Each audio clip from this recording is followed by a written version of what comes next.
68, hein, vous voyez, en 74, on avait de quoi réfléchir et chercher. Et voilà, donc il faut croire que le Seigneur n'attend qu'une chose, c'est de se manifester à nous. Encore faut-il être ouvert.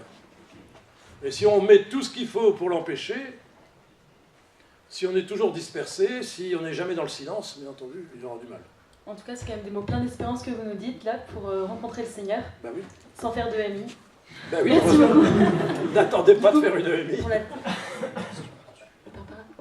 Donc avant la question finale avec le Père Para, nous allons faire les questions du public. Donc n'hésitez pas si vous avez des questions pour le Dr Tellier. Il est là ce soir. Profitez-en. Profitez-en. Je ne serai pas là tous les jours. Pas forcément la troisième fois, l'année prochaine. Derrière d'abord. Moi j'ai une petite question. J'ai une cousine qui a fait une EMI. Oui. Et c'est exactement ce que vous dites. Hein. Il n'y a pas de grosse différence. Non. La grosse différence que je vois, c'est qu'est-ce qui se passe pour les gens quand ils rentrent dans leur corps. Très dur pour eux. Très très dur. Ils ont un mal fou. C'est comme s'ils rentraient dans une paire de gants trop petites. Dans un gant trop petit pour eux. C'est ce qu'ils disent en général. Ils ont un mal fou à réintégrer le corps. Et c'est extrêmement douloureux. Alors, il y en a qui sont vraiment très mal en point avec des canules partout, etc. Alors c'est encore plus compliqué. Mais c'est extrêmement douloureux. C'est pas drôle du tout. On va tous les... C'est bien.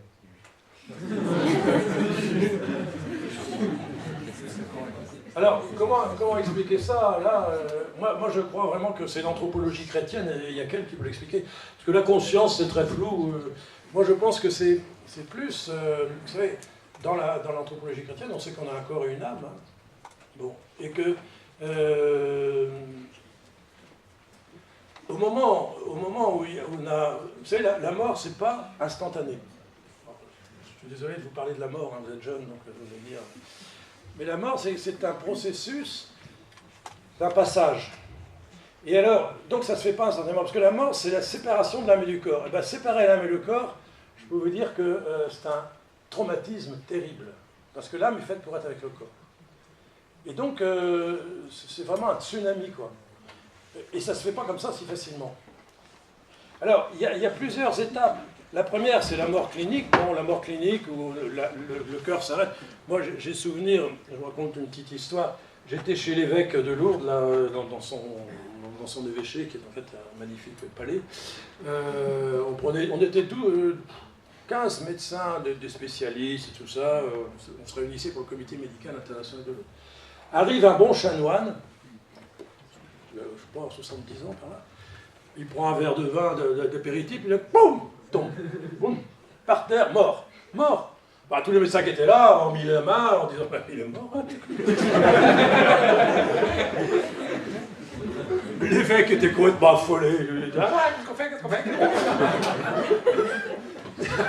Le plus drôle, c'est que le journaliste qui était là, que je connais bien, c'est un ami, il dit ben là, Patrick, qu'est-ce qu'on fait? Bah, il dit on va faire du massage cardiaque. Ah, bah oui, on va faire du massage cardiaque. Bon, alors, on commence à faire du massage. C'est moi qui le fais, bien sûr, parce que lui n'était pas encore. Puis on appelle les pompiers, on appelle le SAMU, le 15. Un quart d'heure après, ils n'étaient toujours pas là parce qu'ils ne savaient pas où était le palais épiscopal, ils n'avaient aucune idée. Et il a fallu attendre une demi-heure pour qu'ils débarquent. Ils sont arrivés, bon allez, écartez-vous. Choc cardiaque, paf, toujours mort. Bon. On en fait un autre, paf, ah, il se réveille. Ah, qu'est-ce que je fais là? Bon, on l'emmène à l'hôpital.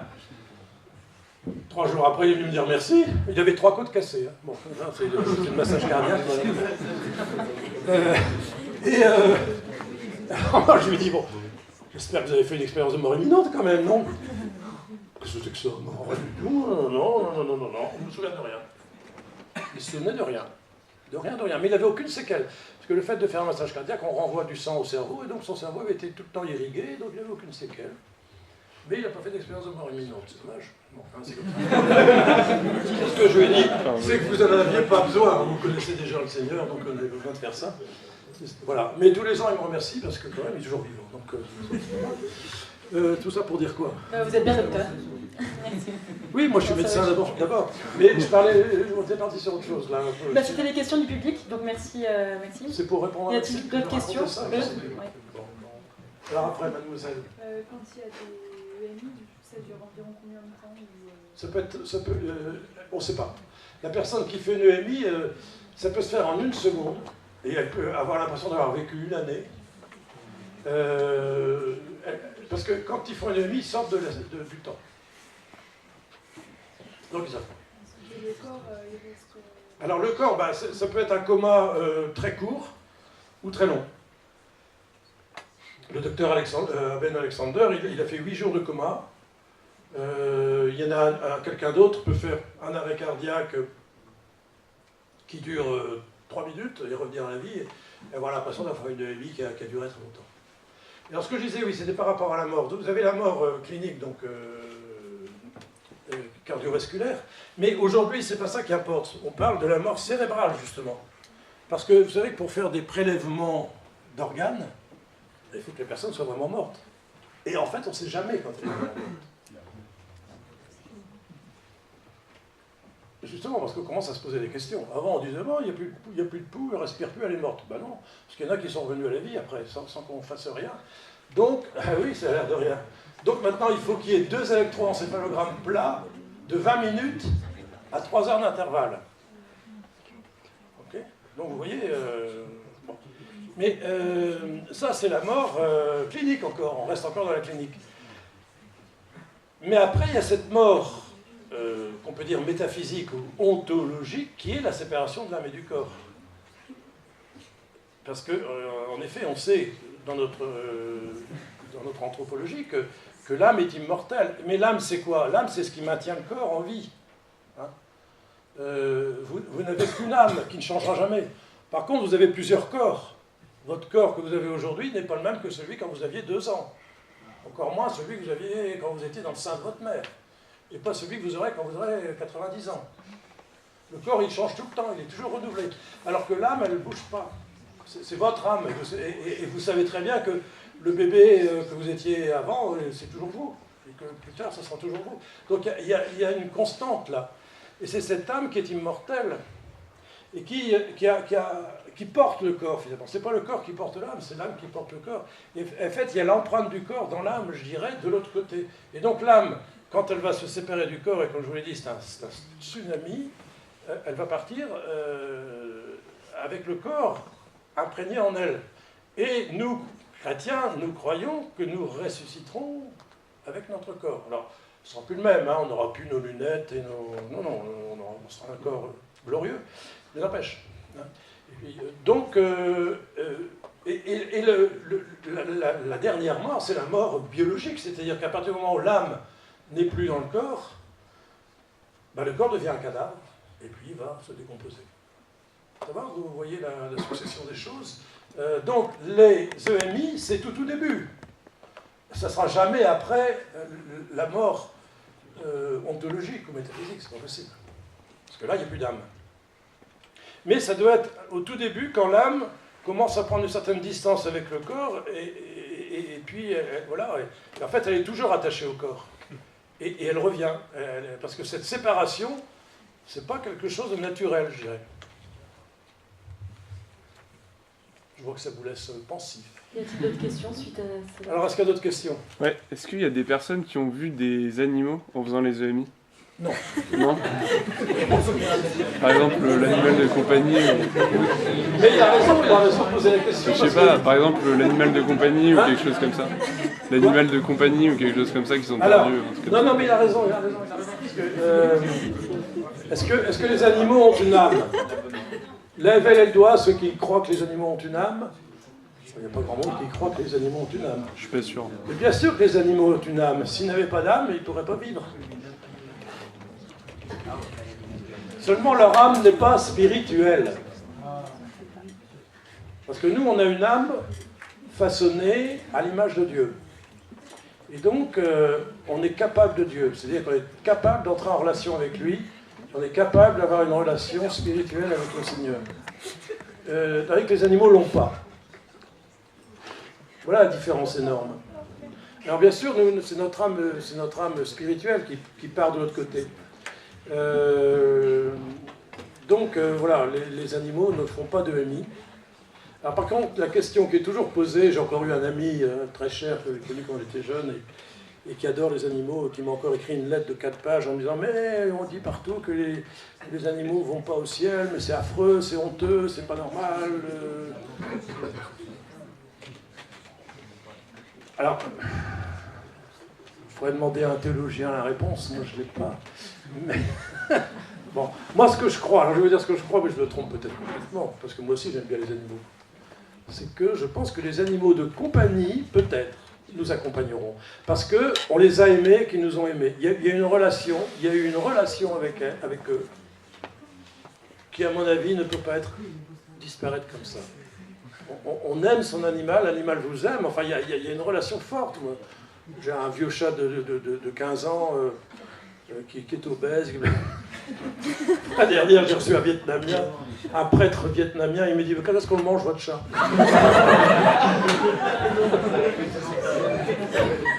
Je voyais qu'il lui faisait envie. Mais il me dit non, on attend. Donc, bon, c'est le chat de ma fille, alors je ne peux pas lui faire ça. Mais, bon, moi ce que j'espère, c'est qu'on n'emmènera pas les moustiques avec nous, hein, parce que ça ne servira à rien. Mais heureusement qu'il y a des moustiques, heureusement qu'il y a des abeilles, heureusement qu'il y a des insectes, etc. Mais voilà, bon, c'est mon point de vue. Maintenant, je suis peut-être complètement hérétique. C'est pas grave. J'ai le droit. D'autres questions? Est-ce que quand l'âme se détache du corps, elle a l'apparence du corps Ben oui, parce que les gens qui voient leurs ancêtres défunts les reconnaissent. Donc il y a une apparence qui n'est pas trompeuse du tout, mais ils sont différents. Le petit Colton là, qui avait rencontré sa sœur, elle avait l'âge, elle était morte depuis 10 ans, elle avait 10 ans. Alors qu'elle était morte à la naissance. Donc, mais il l'a reconnue, et elle l'a reconnue. Mystérieux, hein. Donc il y a quand même une apparence qui est là. Maintenant c'est un corps glorieux, hein. Justement ça n'a plus rien à voir. Il semblerait que les plus petits grandissent et que les plus vieux rajeunissent et qu'on se retrouve tous à peu près à un âge moyen. Mais bon, c'est des suppositions parce que, encore une fois, on est dans les suppositions là, mais bon, mais c'est intéressant c'est intéressant de faire des suppositions. Alors est-ce qu'il y a des questions? Au fond, il y a une question, oui. Oui, au fond. J'avais une question parce que j'ai entendu parler d'une expérience qui avait été faite en Suède, je crois, où des médecins avaient placé des images en haut des armoires d'opération. Ouais. Et il se trouve que les personnes qui disaient avoir vécu des ennemis, ils n'avaient pas vu. Non, on ne l'avait pas vu. Mais non, on essaye de faire, on essaye de prouver que ça existe. Non, encore une fois, on n'arrivera pas à des preuves. D'abord, les gens qui font une EMI, on ne va pas leur dire d'abord, vous savez, j'ai mis une lettre là en haut, il faudrait que vous la lisiez, elle est cachée. Quand ils font une EMI, ils se foutent pas mal de la lettre qui est là. Hein. Je peux vous dire qu'ils ont autre chose à vivre et que je ne vois pas vraiment l'intérêt pour eux d'aller faire ça. Donc, c'est plein d'illusions, ça. Et on voudrait prouver quelque chose qu'on ne peut pas prouver, qu'on ne pourra jamais prouver. C'est comme les miracles. Si on arrivait à prouver un miracle, ce ne serait plus un miracle, je suis désolé. C'est Pascal qui disait, je le disais à la radio tout à l'heure, dans le miracle ou dans les EMI, c'est pareil, il y a suffisamment de clarté pour ceux qui veulent bien croire et suffisamment d'obscurité pour ceux qui ne veulent pas. Choisissez. On est libre. On est libre. Vous n'êtes pas obligé de croire au miracle de Lourdes, d'ailleurs. Mais, ni aux EMI. Mais c'est dommage. Ça nous est donné gratuitement. Bon, quand on vous donne quelque chose de bon, vous ne refusez pas en général. Au fond, il y avait des questions devant le Alors, dans le fond encore, là-bas, oui. Ouais. C'est fort, hein, parce que moi, je suis sourd.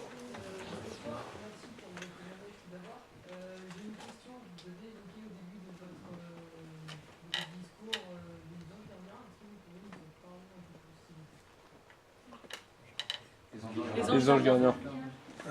Les anges gardiens. Ah, les anges gardiens, Est-ce que vous nous parlez plus des anges c'est gardiens? très intéressant, les anges gardiens. Est-ce que vous avez un ange gardien, tout le monde? Oui. Vous l'appelez On comment? l'espère. Qu'est-ce qu'il a dit? Michel. Michel, c'est un grand. Hein. Non, mais je suis toujours surpris, même chez les bons chrétiens, quand je leur dis que vous avez un ange gardien, oui, j'ai l'impression. Tu connais pas? Bon, comment vous l'appelez? Je ne sais rien. Ah zut, alors, vous lui demandez son nom. Le mien, il s'appelle Gudule. Bien sûr. Je lui ai demandé, il m'a donné son nom. Ben, il faut lui demander. Un jour, il vous le dit. Parce que votre ange gardien, c'est vachement important. Vous l'avez dit comment, vous? Mais il me l'a dit une fois, dans la prière, j'attendais, j'étais dans le silence, puis ça m'est venu. Et je suis sûr qu'il s'appelle Gudule. Gudule. C'est marrant. C'est pas Dudule. Je l'appelle toujours Gudule. Bon, allez, Gudule, viens m'aider un petit peu, là. Alors, les anges gardiens, ça arrive que vous les rencontriez quand vous passez de l'autre côté. Oui. En fait, on ne sait pas trop qui c'est. Alors, il y en a qui peuvent se manifester plus ouvertement que d'autres, mais pourquoi pas, quoi. Bon, il y a un roman qui vient de sortir là-dessus, qui est assez amusant. C'est quelqu'un qui fait une EMI et qui rencontre son ange gardien, qui lui raconte toute l'histoire du ciel. C'est assez intéressant. C'est aux éditions de l'Emmanuel, donc c'est quand même sérieux, je pense. Je viens de le lire là, la nuit dernière. Bon, pourquoi pas, tous les livres sur les EMI. Alors attention, hein, il y a à boire et à manger, parce qu'il y a un peu de tout là-dedans. Mais il y en a qui sont intéressants, de même les films. Hein. Il y a un livre qui s'appelle La Cabane, et qui a... le livre est assez long à lire et fatigant, mais il y a un film qui vient de sortir là-dessus qui s'appelle Le chemin du pardon, ou encore maintenant on l'appelle La Cabane aussi. Bon, c'est américain, c'est très... Mais c'est une histoire de EMI assez forte, qui fait réfléchir. Je l'ai passé, on avait un festival du cinéma chrétien à Pau, là, il y a 15 jours, 3 semaines, j'ai voulu absolument qu'il passe. Ouf, les gens qui sont venus, ils étaient scotchés, hein. Et décoiffés après. Hein, parce que ça... Il y a de très beaux films maintenant qui se font. Bon, c'est américain, hein. En France, on n'est pas encore capable, mais il y a Pierre Barnerias qui vient de m'envoyer un SMS, il cherche des gens, parce qu'il veut faire un film sur les expériences de mort imminente, mais il ne trouve personne qui raconte une expérience de mort imminente négative. C'est déjà dur de raconter quand c'est positif, mais alors quand c'est négatif, c'est encore plus compliqué. Donc il n'en trouve pas. Bon, enfin, on finira par trouver. Il y a d'autres questions là au fond. Encore des questions? Ouais, vas-y. Il y a H.L. Mencken, c'est un américain qui disait que tous les problèmes complexes sont des solutions simples, claires et fausses. Je suis désolé d'être un peu trash, mais j'ai l'impression que c'est un peu toute une histoire montée comme ça. Et que, comme vous l'avez dit, on ne peut pas le prouver, soit ça j'accepte totalement. Enfin, pour le moment, la science peut accepter, ne peut pas le prouver, ne pourra peut-être jamais le prouver. Tout ça. Mais pourquoi faire toute cette histoire à côté? Moi, je peux très bien de mon côté créer la même chose, mais en rajoutant plein de choses que je veux, parce que c'est la théorie que je veux faire. Pourquoi est-ce que vous n'avez pas une approche un peu plus, par exemple, bayésienne, d'affronter des hypothèses différentes, au lieu de confirmer toujours la vôtre, avec un peu ce biais de confirmation, dès que vous voyez un élément qui confirme votre théorie, bah, vous le prenez alors que c'est un parmi des millions ou des milliards. Pourquoi est-ce que, par exemple, les Inuits qui n'ont jamais entendu parler de ça, ça leur arrive pas, ou disons si ça leur arrive, pas de Dieu derrière? Si, ça leur arrive, hein. Oui, non, mais ils ne vont pas aborder par exemple, ils ne vont jamais dire que c'est Dieu ou que c'est un être. Alors, ça dépend de leur culture, ça c'est certain. Ceux qui ne connaissent pas Dieu, ils ne peuvent pas dire que c'est Dieu, ils ne savent pas. Alors, il est sûr que moi, j'ai surtout recueilli des témoignages dans une société judéo-chrétienne où on a une culture quand même encore. Donc les gens, ils voient tout de suite, soit Jésus-Christ, soit un ange, soit des choses qu'ils ont appris étant plus jeunes. Mais moi, j'en ai quand même plusieurs chez des musulmans. Bon, j'ai celle que je vous ai racontée, mais j'en ai d'autres. Voilà, bon, les musulmans aussi ont une culture religieuse, ça c'est certain. Alors, par contre, dans les cultures asiatiques, là, j'avoue que je ne peux pas dire, j'en sais rien. Est-ce que vous pensez que votre point de vue est un peu biaisé par le fait que vous essayez de confirmer ce que vous pensez déjà, au lieu d'essayer justement de l'infirmer, enfin de contredire ce que vous pensez pour... Non, c'est biaisé parce que je n'écoute que des gens qui sont dans une culture quand même judéo-chrétienne, occidentale. Bon. J'essaie d'avoir des témoignages de gens extérieurs à cette culture, mais c'est pas évident. Hein. Je ne se trouve pas comme ça si facilement. Mais c'est pas biaisé dans la mesure où j'essaie pas de vous faire croire quoi que ce soit. Moi, je vous donne mon expérience, c'est-à-dire ce que j'ai entendu, ce que j'ai vu, comme pour les miracles, qui m'a touché, qui m'a profondément touché, sur lequel j'ai beaucoup réfléchi. J'ai quand même, je sais pas combien, une cinquantaine de livres que j'ai lus sur le sujet. J'ai quand même approfondi la question au maximum, et j'en arrive à la conclusion qu'elle ne peut pas être inventée. Ça ne peut pas être inventé. Comment parce qu'actuellement, on pense qu'il y a aux environs de 50 à 60 millions de personnes qui ont vécu ça dans le monde. Combien? Pendant combien de temps? Sur quel secteur? Depuis qu'on connaît. Vous avez un site internet, tiens, tu peux y aller, NDERF, qui est un site américain où on peut aller raconter son EMI. Il y a 100 questions à répondre. Il faut répondre aux 100 questions. Ok? Et là, ils prennent en considération. Et ils accumulent. Ils en ont tous les jours. Et c'est un scientifique américain qui prend les choses comme ça. Et il ne cherche pas à convaincre. Il constate.